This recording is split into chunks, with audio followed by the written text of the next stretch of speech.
개장 전 투자 뉴스 미리 확인해보고 전략 정비하는 시간입니다. 투자 뉴스 앤 전략 세 분과 함께 할게요. 야천투자연구소 남인호 소장, LNS홀딩스 김선영 대표, 교보증권 윤여민 FP팀장과 함께합니다. 어서 오세요. 자, 시장이 박스권 장세가 지속되는 가운데 생각보다 테마주 중심 개별주들은 꽤 활발하게 움직이고 있죠. 그 어느 때보다 섹터와 종목 선별 중요해 보입니다. 자, 시장의 관심도가 높은 섹터부터 하나씩 확인해 볼 텐데요. 82만 원이었던 주가 55만 원으로 출렁였습니다. 에코프로 소식부터 첫 번째 이슈로 풀어봅니다. 자, 어제 장 마감을 앞두고 에코프로 그룹주들의 주가가 모두 급락을 했죠. 이동채 회장의 2심 결과가 원심을 깨고 이제 집행유예에서 징역 2년으로 선고가 바뀐 건데 주가 타격을 받았습니다. 어떻게 보셨습니까? 예, 아마 우리 시청자분들 중에서 어제 시장 흐름을 보고 가장 큰 쇼크를 받지 않으셨을까 싶습니다. 방금 소개해 주신 대로 이동채 회장이 어제 2심에서 법정 구속이 됐습니다. 2년 징역형을 받았고요.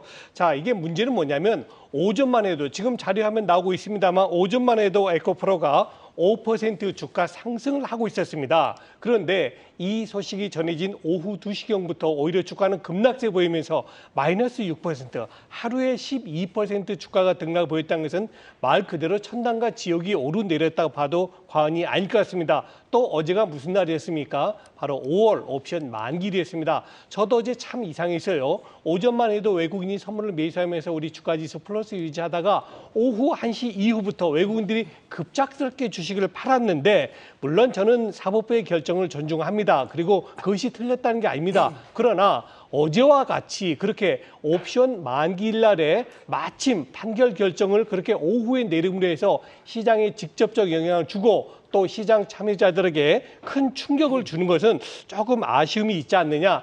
즉 영향력으로 봐서는 코스닥 시장에서 제1위가 에코프로 아니겠습니까? 에코프로와 에코프로 PM 시총 1위, 2위 기업에 대한 그런 회장에 대한 법정 구속은 그 자체의 문제보다는 오히려 타이밍이라든가 여러 가지 면에서 조금 개선할 여지가 있지 않을까 이런 마음을 갖게 하고 있습니다. 네, 이동채 회장 측도 항소를 하겠지만 판례 대부분 2심 결과가 3심에서 잘 뒤집히진 않죠. 에코프로 차트를 보면 또 쌍봉을 만들고 하락을 하는 모습을 보이고 있는데 이렇게 주도주의 출렁임, 한동안 2차 전지주의 투심 위축 현상은 좀 지속될 수밖에 없을까요? 어떻게 보세요, 윤여민 팀장님? 일단 개인적으로 지금 어제 이제 에코프로를 비롯해서 2차 전지 관련된 종목들 같은 경우 상당히 좀 변동성이 강했는데요. 일단은 좀 적정 가치 여부를 떠나서 어제 좀 뉴스 기사로 이제 모든 종목들 자체가 좀 출렁이는 것 자체는 사실 전 좀 의아했다라고 좀 말씀을 드릴 수 있을 것 같습니다.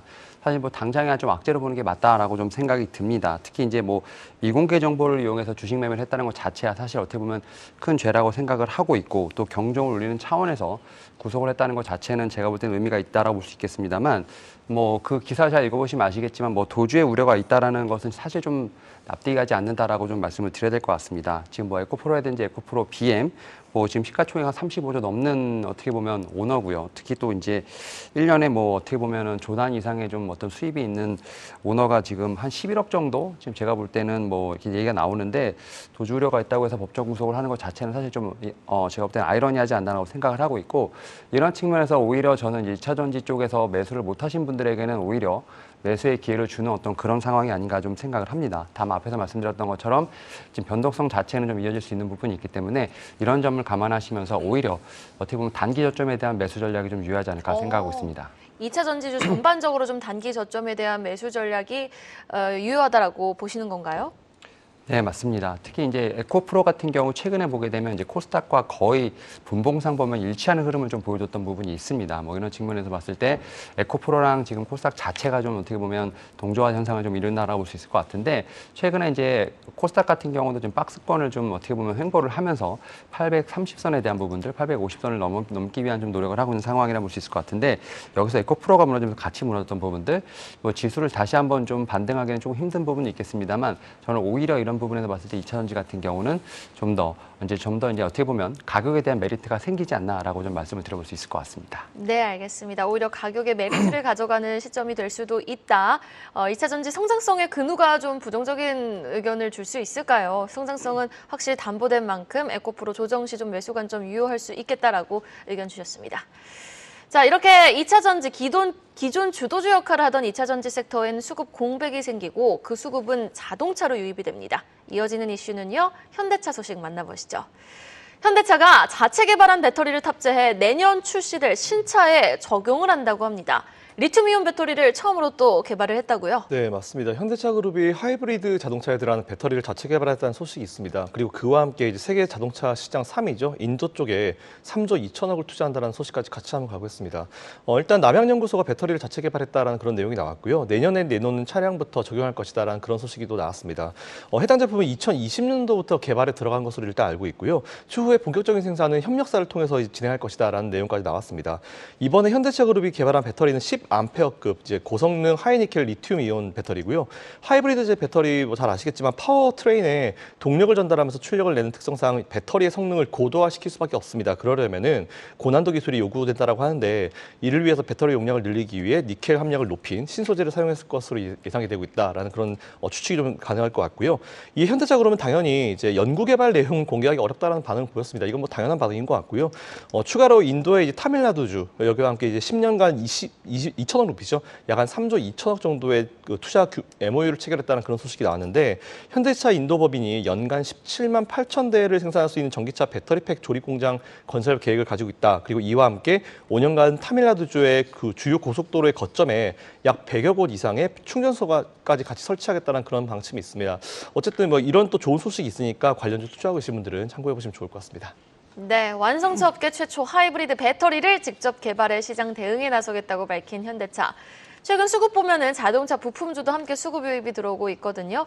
근데 윤여미 팀장님께 항상 자동차 부품 탑픽 물어보면은 화신, 뭐 SL 같은 종목들 말씀해 주셨는데 되게 잘 견주한 흐름을 보였어요, 지금까지. 네. 자, 현 시점에서는 탑픽 종목 어떤 종목 제시해 주시겠습니까? 네, 일단 오늘은 좀 변신을 한번 해보도록 하겠습니다. 네, 일단은 최근에 좀 증권가 상당히 좀 좋아하는 종목 중에 하나 바로 이제 성우하이텍이라는 종목이라고 볼 수 있을 것 같은데요.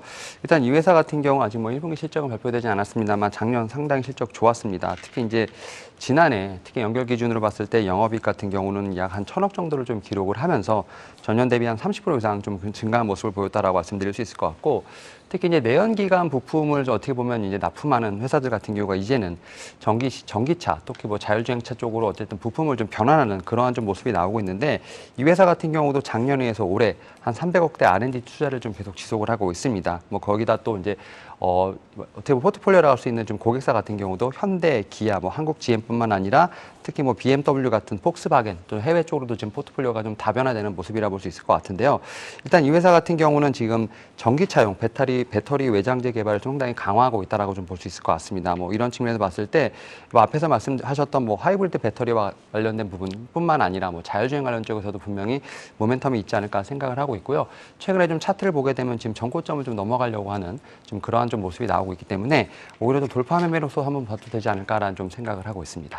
성우하이텍 전고점 돌파 시도 충분히 가능하다. 긍정적인 의견 제시해 주신 만큼 오늘 주가 추이 기대해 보도록 하겠습니다. 다음 소식입니다. 3년 4개월 만에 엔데믹을 공식 선언한 우리 정부 확인해 보겠습니다.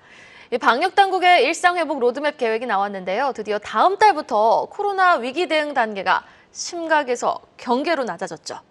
예, 그렇습니다. 정말 우리 국민 여러분 참 그동안 3년 4개월 동안 굉장히 어려움에 빠지셨고 그래도 다른 국가들에 비해서 우리가 조금 더 대응을 잘 하지 않았나 그런 마음도 같습니다. 어제 윤석열 대통령께서 직접 회의를 관장하시면서 이제는 대응 단계를 심각에서 경계로 낮췄습니다. 그리고 다음 달이죠. 6월 1일부터는 사실상 이제 코로나는 질병이라는 것보다는 오히려 우리하고 같이 움직일 수 있는 풍토병, 과거에 우리가 스페인 독감이 있지만 그런 개념의 어떤 풍토병으로 이제 전환이 되는 것 같습니다. 그래서 가장 큰 변화는 뭡니까? 코로나에 확진이 됐다고 하면은 그동안에는 7일간의 격리 상태를 의무적으로 했어야 되는데 앞으로는 7일 격리를 하지 아니하는 그런 상태가 됩니다. 말 그대로 3년 4개월 만에 엔데믹이 공식 선언됐습니다. 자, 이제 주식으로 와보겠습니다. 자, 그럼 변화가 뭐가 됐을까요? 저는 코로나 하면 제일 먼저 떠오르는 게 거리 두기입니다. 다시 말해서 우리가 사람 접촉에서 이루어지기 때문에 그것이 굉장히 어려웠지 않습니까?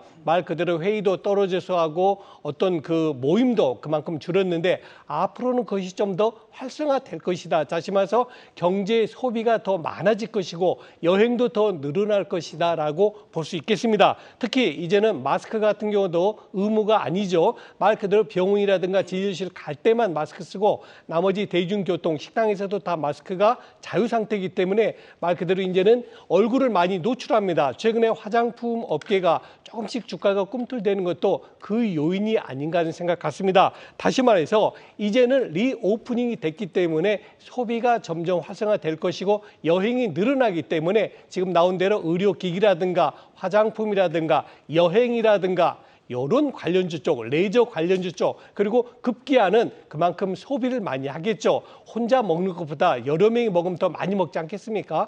이런 소비 관련주들이 이제는 우리 시장에 영향을 줄 것 같습니다.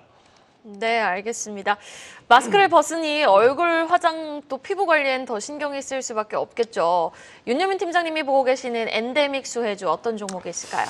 일단은 아마 화장품 쪽에서 지금 많은 분들이 아무래도 좀 관심을 갖고 있지 않을까 생각을 하고 있는데요.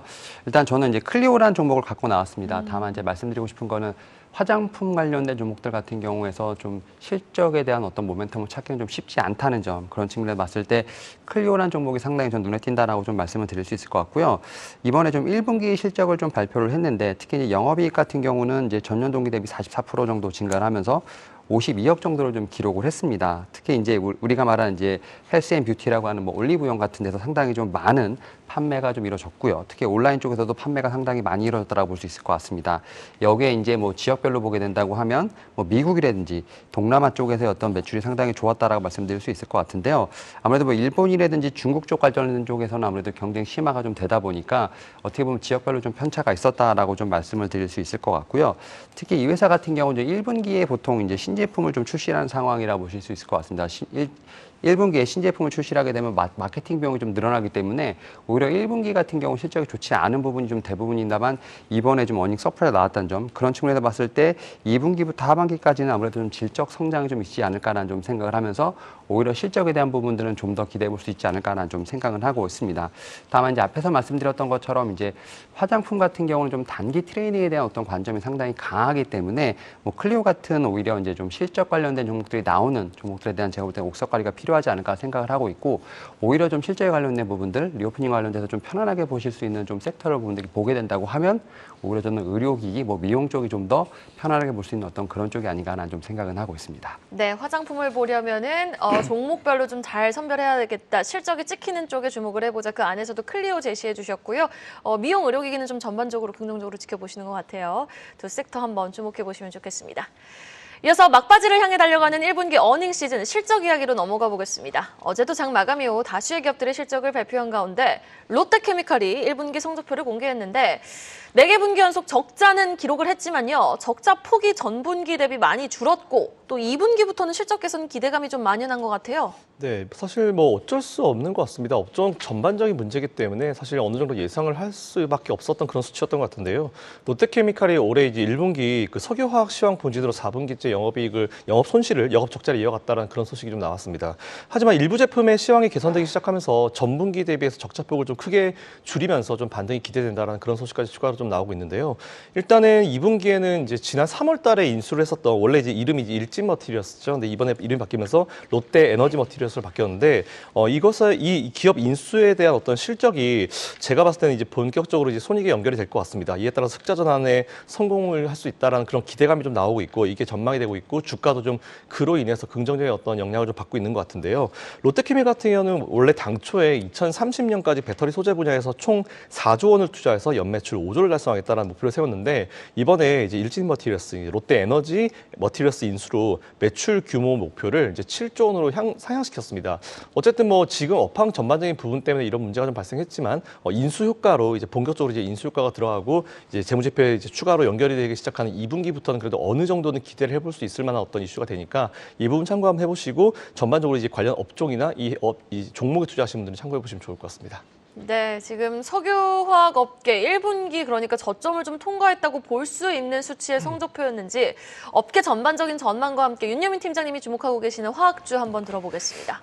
네, 일단 석유화학 관련된 부분들 지금 1분기에 좀 어느 정도 실적에 대한 부분들 좀 많이 저점에 대한 얘기가 나오고 있는데 아무래도 지금 이제 실적에 대한 하락세를 좀 보인 메인 이유가 아무래도 이제 경기 침체에 따라서 글로벌 수요가 아무래도 좀 감소했기 때문이라 볼 수 있을 것 같습니다.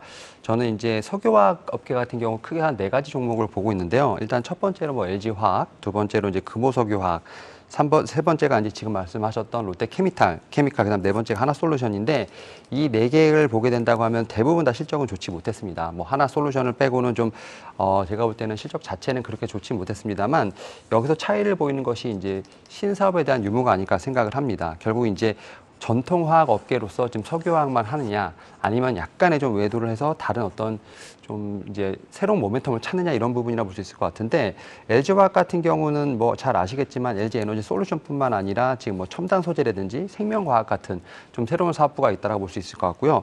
하나솔루션 같은 경우는 아무래도 지금 이제 뭐 태양광 쪽에 대한 부분들 이런 좀 모멘텀이 있다 보니까 오히려 이제 이 전통적인 석유화학 업계보다는 좀 더 모멘텀이 다변화되지 않았나는 좀 생각을 합니다.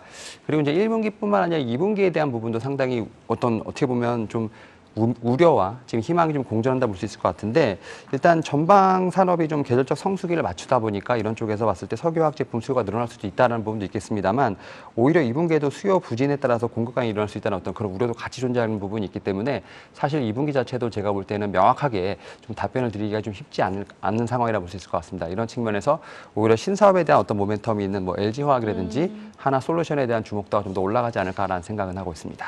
2분기까지도 우리는 좀 실적에 대해서 관망세를 갖고 좀 지켜볼 필요가 있다. 석유화학 전반에 대해서는 그렇게 진단을 해주셨고 오히려 화학주 안에서는 신사업 모멘텀이 있는 LG화학과 하나솔루션 지켜보자라고 말씀해 주셨습니다.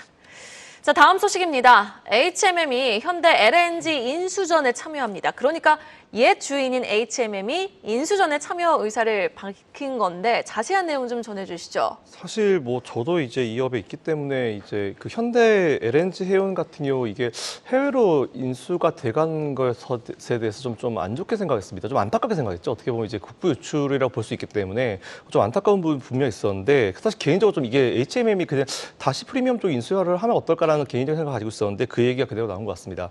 HMM이 현대 LNG 해운 인수전에 참여했다라는 그런 내용이 나왔는데요. 일단 외국계가 아닌 원주인인 HMM에 다시 돌아갈지에 대해서 좀 주목이 되고 있는데 매각가는 최대 6천억 정도로 전망하고 있습니다. 뭐 안정적인 것 같고요. 일단 HMM 참여로 이제 해당 딜은 새로운 국면으로 들어갔습니다. 현재까지는 미국과 영국, 그리스 그리고 덴마크 등 외국계 4곳이 본이찰 참여 의사를 밝히면서 해외 기업 간 경쟁으로 좀 좁혀졌습니다. 그래서 일단 이게 제 딜은 아닌데 개인적으로 국부 유출 느낌이 좀 많아서 좀 아쉬운 느낌이 좀 분명히 있었습니다. 하지만 일단 HMM이 현재 여론을 되게 잘 파악했다는 그런 좀 생각이 좀 들고요. 어쨌든 굉장히 좀 긍정적으로 해석을 하고 있습니다. 게다가 제가 알기로는 최근에 이제 선산노조 쪽에도 이제 외국계 쪽에 매각에 대한 어떤 반대 의사를 밝힌 걸로 알고 있어요. 이에 따라서 전반적인 어떤 여론과 어떤 전체적인 분위기를 잘 파악해서 이런 시도를 다시 한다라고 좀 생각이 되고 있고 2014년도에 재정난 때문에 당시에 이제 현대 상선이었죠. 이제 HMM이 PEF인 그 IMM의 영업 양수도 방식입니다. 사실 M&A는 되게 다양한 방식이 있는데 영업 양수도 방식으로 약 5천억 원에 그때 당시에 매각을 했습니다. 근데 이게 9년 만에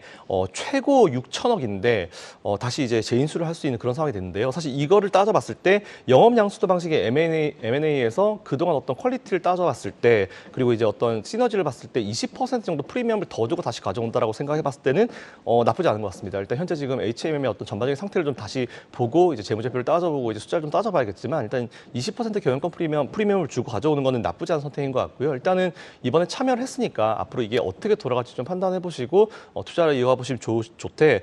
굉장히 좀 긍정적인 소식이다. 우리나라 산업 전반적으로 봤을 때는 보호적인 측면에서 좀 긍정적인 소식이다라는 개인적인 의견을 가지고 있습니다. 산업 전반에 있어서는 분명히 긍정적인 뉴스임에 틀림이 없다라고 말씀해 주셨는데 아무래도 이 해외 매각의 부정적 여론 인식과 더불어서 2030년까지 LNG 수송업에 진출할 수 없다는 제약이 있기에 인수 필요성을 느꼈던 HMM인 것 같은데요.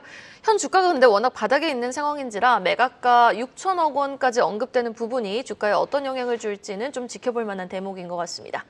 마지막 소식 확인해 보시죠. 일일 거래대금이 현저히 줄어드는 시장, 박스권에 갇힌 시장. 개인의 수급이 느는 곳은 따로 있다는데 어느 쪽으로 개인의 수급이 몰리고 있습니까? 네, 그렇습니다. 자, 여러분, 제가 새로운 용어, 뭐 아시는 분은 많이 아시겠습니다. 용어를 말씀드리겠습니다. 커버드 콜입니다. 말 그대로 뭐냐면요.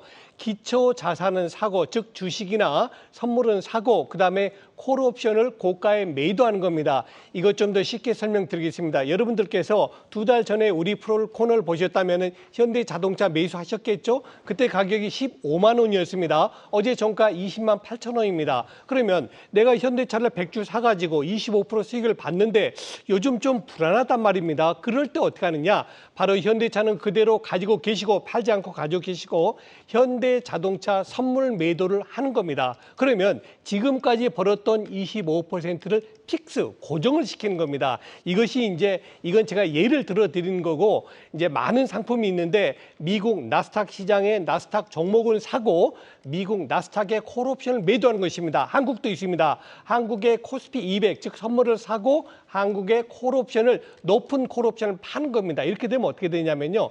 주가가 올라가면 올라간 수익을 보는데 이 수익을 모두 다 보진 못합니다. 왜? 고가의 콜옵션을 팔아놨으니까. 그러나 반대로 주가가 내려갈 때 어떻습니까? 손실이 그만큼 줄어듭니다. 지금 제 말을 이해하셨으면 좋겠고, 만일에 내가 좀 이해가 안 간다 그러면은 지금 우리 그 커버드 콜 상품이 많이 있거든요. 미국 나스닥도 있고 한국의 코스피도 있기 때문에 아주 소액이라도 한번 편입을 해보십시오. 그러면 이것이 연평균으로 봐서는 6에서 12%까지 수익이 난다 그러거든요. 이거는 예상치입니다. 확정치가 아니고. 그래서 6에서 12% 금년같이 박스권에서 움직일 때는 상당히 좋은 상품이다라고 소개를 하겠습니다.